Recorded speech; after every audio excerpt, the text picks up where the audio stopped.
Hey there, everyone. Today I'm speaking about how to stop translating. This is kind of killing your progress because it's one of the biggest challenges we experience as English learners. So, everything we have in our heads, we try to translate it into English, but the language doesn't work like that.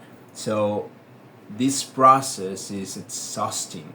It makes speaking unnatural and slow. So, you might think, well, I speak Spanish, so to speak English, I have to translate these words or these words and then tell them. But in a natural way, it doesn't work like that. You don't translate and then speak.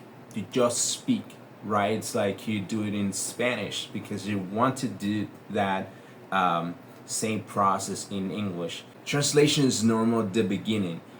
Your first language, Spanish or French, is your strongest tool, right?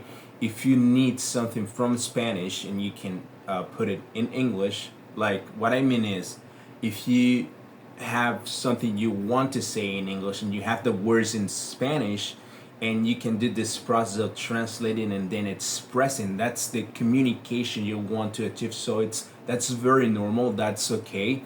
What I'm telling you is that this is good at the beginning when you start. However, you have to advance, right? Because if you translate everything into English, you create a habit. So habits are very hard to correct in the long term. So the goal is not eliminating your mother tongue, Spanish or French, but the goal is to help your brain connect directly to that language and the meaning. I'll give you an example on what's going to happen when you advance, when you progress. So I had this word disappointment or disappointed, to be disappointed in English. So I knew what the meaning was, like what it was. I couldn't explain it, but I couldn't even translate it to my native language. So I know what disappointment is, but when I try to find the word in Spanish, this is a very common one.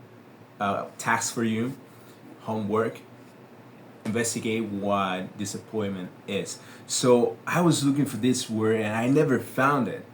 It was kind of hard, and I realized that I was learning words in English and their meaning and their contents and how to use them without even know them in Spanish. So I'm telling you guys, it is not necessary to translate everything. You learn by the context, you learn by the sounds, by how you use those words, right? So it's not necessary to translate.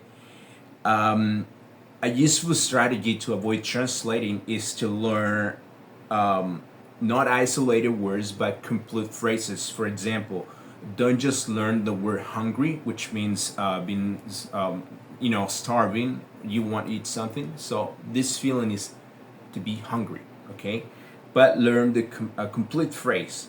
Like, for example, I'm really hungry, right? I'm really hungry. And later I will be speaking about some strategies I use to memorize words with images, not just with the sounds, but with images, and other kinds of strategies to memorize complete phrases. But this is important for you to know, guys. To stop translating in your head. One of the strategies you must use is to learn complete phrases instead of isolated words. And this will help you in the long term and the short term too, because you will have a ready phrase to express, right? You won't need to be looking for isolated words like where I am, then what's this, really hungry. No, you have incorporated I'm really hungry in your head already. This is a useful advice for you guys. Instead of trying to use very, very elaborated and complicated phrases, try to go simple. Okay, so instead of saying I'm experiencing considerable amount of stress, just say I'm very stressed. That's it. So the goal of language is communication. So if you get to communicate what you have inside, and the other person understands what you're saying, what you mean, you achieve the goal of communication. Okay, this is a very common mistake, or not a mistake. Let's call it a behavior. It's a very common behavior that I see in new learners that try to express complex ideas using looking for complex words, and that's when the translation starts in your head. So you start looking for complex ideas or words in Spanish, and then you try to translate in English. In the best case scenario, you know some of those complex words, but you never get to express what you want. So instead of finding complex ideas or looking for them while you speak, and try to go simple, as I advised before. So go simple. Communication is simplicity. In conclusion, translation slows your speaking, but it takes time to get rid of this habit. It's not bad at all at the beginning, but eventually you have to speak fluently. Thank you guys for coming this far. Thanks for watching this video and for applying the advices I give here.